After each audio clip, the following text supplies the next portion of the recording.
Alpha fam, Coach Jam here with another market update. Before we begin, I do want to say that nothing in these videos is financial advice. Everything's for educational purposes only. It's just my own analysis on the market. Also, if you're new to the Alpha Syndicate channel, if you could please give us a like, comment, and a subscribe, we really do appreciate the support. Let's get into the market, guys. So we had a really big push yesterday. The reason why we had this big push was because of this. So Trump and Iran have both made multiple announcements basically calling off. There was supposed to be this massive attack that was on a bunch of energy sites that was called off, and now they look like they're coming to terms to try to create some type of agreement for a peace deal and a ceasefire. This has made the market react very positive, and it has caused oil to turbo dump. Now, I've been telling everybody in my community, don't get too excited yet. All right, guys, and I'll explain why. Oil did dump a little over 22% yesterday, with Bitcoin skyrocketing and the rest of the market skyrocketing. But the reason I say don't get too excited yet is that if at any time over the next 10 days, since I think this is like a 10-day announcement or something, over the next few weeks or couple weeks, if there's any type of aggression or attack, all of this will be retraced. All of the gains will be gone, and we'll be right back into the same situation. All right, guys? So even though this does look very, very good, what I am scared of happening is this. We've got this massive support resistance zone sitting right around the $80,000 level for Bitcoin. It's like basically between $75,000 and $80,000 is this general zone. What I'm scared is if Bitcoin starts to go up based upon this bullish news, goes up there, hits this massive level of resistance, and then rejects, and then add on top of it, there's some type of attack. You could expect all of these gains to be retraced. Market makers and exchanges and the different entities will definitely utilize this opportunity to liquidate all late longs and sweep that liquidity. And then this is when you could expect them to probably do the spring. Now, again, I would change my bias on this for a couple of things. One, we are above the 50. I don't want to get too excited because we broke above the 50. Everybody got excited there. It was a quick deviation. We came right back down. But we are above a 50. And if we were to continue to break above this and then come back down for a cool off and use the 50 as support and push off, this is when I would change my bias from us potentially fully breaking out of this accumulation range, showing strength, and then creating a new uptrend or a sign of strength. That's when I would change my bias. And I said the same thing on the stock market, guys. And yes, this looks really good. We've been talking about this for a while, how incredibly bearish it's been since we lost this 50.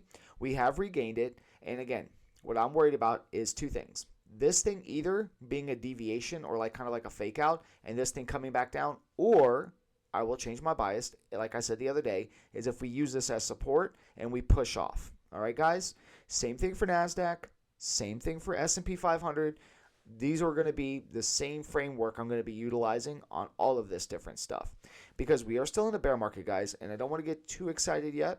But I also understand, and what I also believe is we're not going to be in one of these 350-day bear markets like everybody thinks. And I think this market is going to be very unforgiving and leave a lot of people behind, just being honest.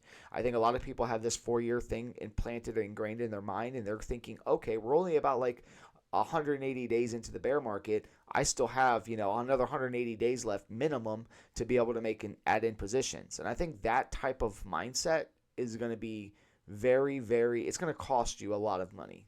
You're going to lose a lot of gains.